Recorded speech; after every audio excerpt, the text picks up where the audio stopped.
Keep it simple, stupid. Keep it simple, stupid. Keep it...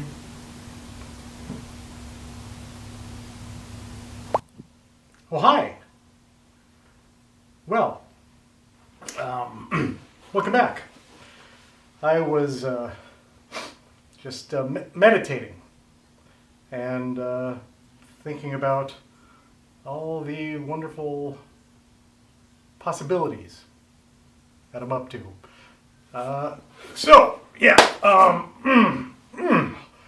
Let's show you what I've been up to, because I've been doing a little bit of work. Okay. All right, well, welcome back. Here we are, back at the Fiat 128 Familiar. This is gone. I was starting to get worried about all the grinding and cutting and welding and everything I needed to do. And this windshield was in really remarkable condition for being sitting around in a field for 40 years. No cracks, no nicks, no stars. Obviously, it hadn't really been driven very much. And so I set about slowly cutting out all the petrified butyl, urethane, adhesive, whatever they used back then. And it was like a death of 1,000 cuts. Because from also what I understand is as glass ages, it becomes more brittle and more fragile. And so I was really very careful about doing this. And it all worked. I didn't break the glass, still haven't broke it. We'll see until, I mean, it's never perfect until it's back on again. So I'm not going to hold my breath. Let's just cross our fingers that will stay intact until then. But yeah, and also it's given me an opportunity to deal with some of this corrosion that is everywhere. And when you have like a windshield with rust in it, there's nothing you can do to stop water from continuing to creep down into everything and destroying everything. So I'm sure I'm going to have to do that on the Lancia, or Lancia, as it's pronounced properly. Also, for those of you who are curious about actually removing your own windshield, what are handy tools that I use that I just couldn't do without in the process is one of these things. I think it's called a carpet knife. The fact that it's like a nice hooked thing and it's pretty strong steel. I think maybe it's kind of carbony steel. I don't know, but yeah, it's a really good, useful tool to scrape out that butyl adhesive. And just like one of these simple little Stanley knives. What I did is I took a little bit of sheet metal and I made like a little shroud for it that I was able to put like just a little carabiner, and this is just a piece of cable with like a little handle thing. This is a piece from a motorcycle suspension, and it just allowed you to kind of get it in there into the groove and pull the razor through the stuff because it is so tough. It seems like so much of all this work is figuring out, what tools you need or how to make your own tools. So anyway, if you're gonna remove your own windshield, do so at your own risk. It's time consuming, it's very frustrating, and if it's rusty, the windshield isn't only the thing that's going to get 1,000 cuts. Hopefully you don't die from 1,000 cuts of doing all this stuff. You got to be careful, and I gave up a little bit of blood, but I don't know, it was worth it to me because I'm cheap. Made a strut bar from scratch. The only thing I didn't really fabricate were these the Heim joints, and these are some just I got them off eBay. They were cheap, 3/8 inch end Heim joint end rod pieces, and I fabricated this with a bunch of like parts. These little triangle pieces that bolt onto the strut towers. These were pieces from a it was a stand for like a Samsung 55-inch TV, one of those, like those heavy platform stands. And so I got rid of that TV because it was broken. And but I keep metal like this that it has a weird shape, and I'm like, well, maybe that could be useful. So it was. I will show you the whole process that I did to make those. What else? I've been stripping out glass out of the doors, stripping out the tar soundproofing out of the floor pan, and surprised that a lot of the floor pan is pretty good and intact. There is some issues over on the passenger side. Pulled the throttle pedal and the clutch pedal from the Honda Fit.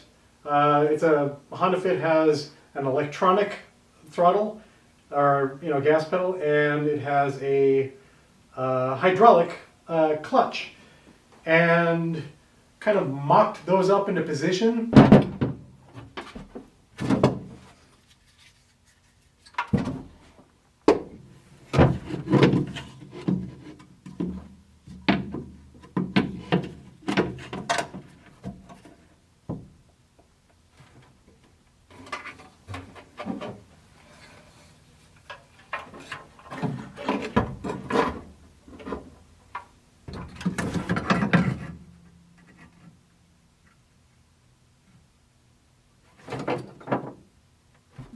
And they will fit.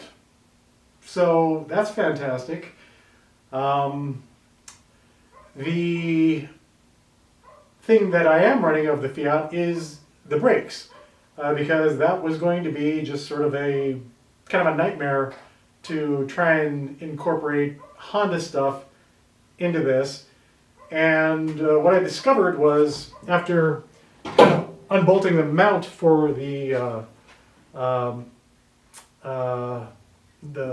vacuum servo assist power brakes, the old master cylinder bolts up to the matching bolt face on the firewall. So I will still be able to have get a new master cylinder, of course, but I will have manual brakes. I will not have power boosted brakes, and I think that's probably going to be in a car that's like right around 1,700 pounds. I think that should be just fine. So yeah, things are kind of picking up. I've been doing a lot of work on the house. I'm still trying to get everything ready to build a shop on this side, and I bought one of those jumping jack compactors off of Facebook Marketplace. I got it for like a couple $100, but I did have to put some work into it, and the clutch went out on it. And it's a very simple, straightforward machine to take apart and repair. And I ordered a new clutch, but this is like a 2004 jumping jack machine, and they don't really make parts for them, for the old ones. And I had to order a clutch from Germany, but I was like, the problem with the clutch was the springs on the clutch. It has a centrifugal, which apparently that's not even a force, but that's the kind of clutch that this is. And so the engine revs up faster, the clutches come out, and they're kind of like held in by spring tension, and they grab the thing and everything starts moving and shaking. These springs had rusted and snapped. And that's all I needed was springs. And so, being the, pack rat that I am, I looked everywhere for just some springs, just to repair the thing. And it turns out that the drum brake return springs were the same diameter, same gauge, wire and everything. So I used the drum brake springs to repair the clutch on my jumping jack until the new clutch comes from Germany. I mean, at some point, I'm sure I'm going to need a new clutch. So I'm going to keep that anyway. But yeah, the Fiat keeps on giving. Oh, and another thing, of course, there's always another thing. I didn't do this just recently, I did this a little while before that. But I picked up a Fiat 124 steering wheel. And I always thought these were kind of cool, but there was always something a little bit off about them. And I don't know if you can tell that I did anything to this, but the kind of like the spears or whatever that go out to the rim, they just were they're a little odd looking. The design of them. So I kind of made them a little bit more straight and direct. And yes, I took off a little bit of material, but this is a lightweight car. It doesn't need a super stiff steering wheel, and this is a really crazy strong steering wheel anyway. And in addition to that, I got out my files and I basically beveled all the surfaces of this steering wheel so that it's just a little bit softer edged, and it visually makes it seem a little bit thinner with all these little facets all over it. And I don't know, it's just something that I wanted to give a shot. I picked it up off of Craigslist for like 20 bucks. And so it was worth it for me to do something with this. And I didn't even know what car I was even going to put this in. But I think it'll suit this nicely. I mean, it's not as small as like an X19 or the Scorpion steering wheel, which I could use also. But I don't know, we'll see. I just thought I would share that. Anyway.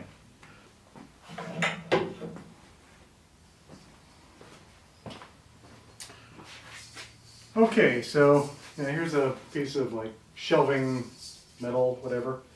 Hey, it's relatively straight. Straight enough to kind of illustrate that, yeah, there's going to need to be a little bit of a hood bulge on the car. Nothing really too major. But yeah, there it is. It's going to need to exist there regardless. One thing that is not going to fit, which I always kind of liked, was the little Fiat hood prop. I mean, I never even actually used one of these because this one was completely rusted, and I was like, oh yeah, I'll fix it up, and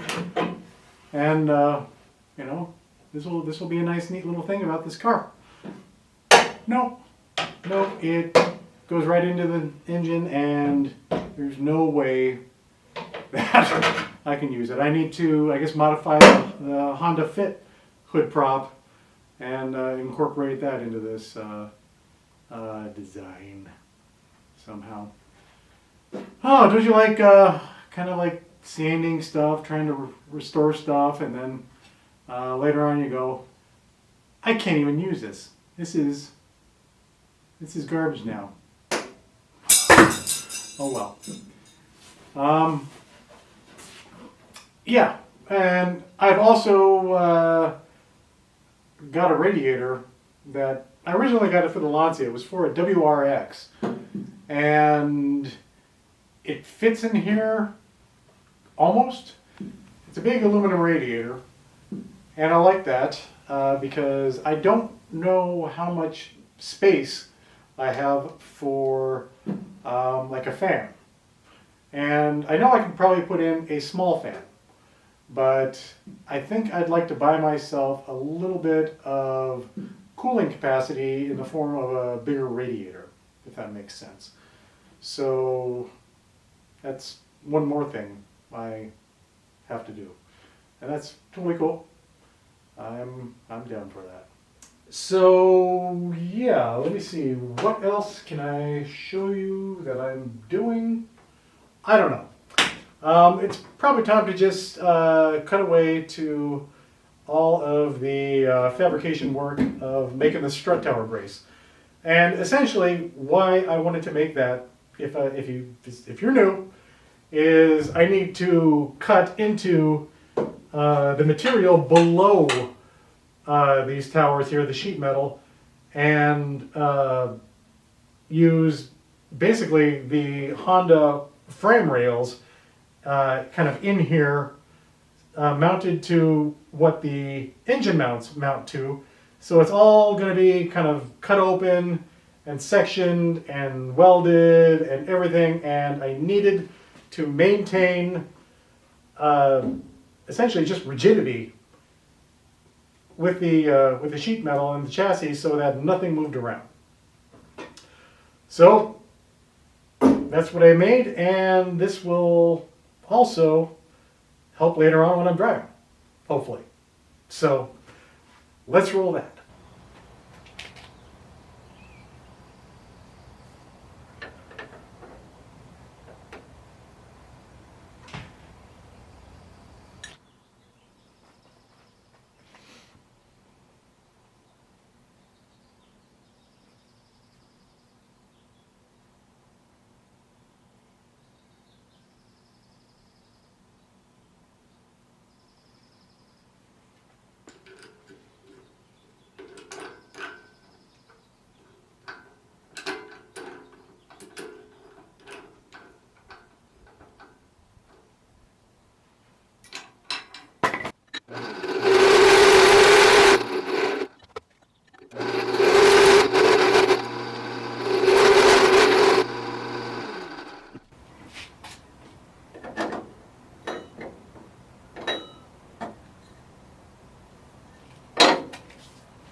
All right, so that's our show for today.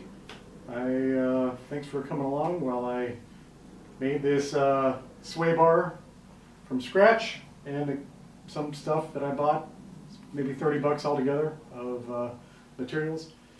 Yeah, I'm really trying to make some good progress with here. Now I can cut into the rest of the sheet metal and not worry too much about anything moving around. Yeah, and oh, yeah, the name, I don't know if you noticed that I changed the name of the project on this series of the 128 to Project Risotto. And what that's from is another guy I watch who works on Honda Fits exclusively has channel is Seb's Garage. He had a buddy's car in, a race car, that he was working on, and I saw the license plate of his buddy's Fiat said Aroz, A-R-R-O-Z. And I was like, okay, that's familiar. What is that? What does that mean? So I Googled it, and it's Spanish for rice. Duh. Of course, yeah. And so I was like, oh, rice, yeah. You know, it's a Honda, you know, little rice burger. And so then I was like, oh, wait a minute, what's Italian for rice? Risotto. So that's how we got Project Risotto. And I think it's an apt name for this little car. Yeah, so that's it. Oh yeah, and you know, while I'm working around on stuff on my own, every once in a while, I don't know if it occurs to you, but sometimes a joke will occur to me that I've never even heard. So, want to hear a joke that I made? It's kind of a dad joke. All right. And so, oh, geez, hey, okay, well, I guess we're going to do this up right. Okay, so, little dad joke. Thanks for coming, everybody.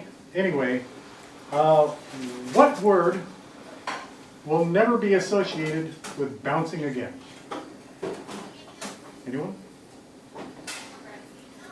Boeing? Boeing? Boeing?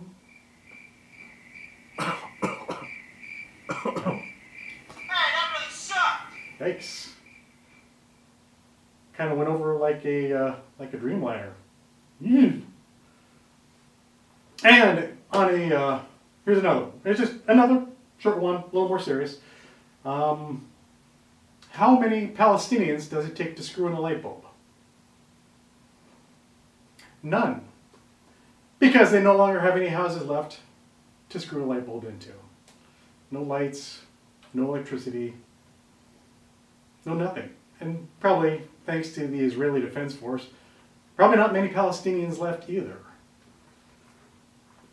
Yeah, your tax dollars at work. But for the sake of the Palestinian people, I hope this joke isn't too soon.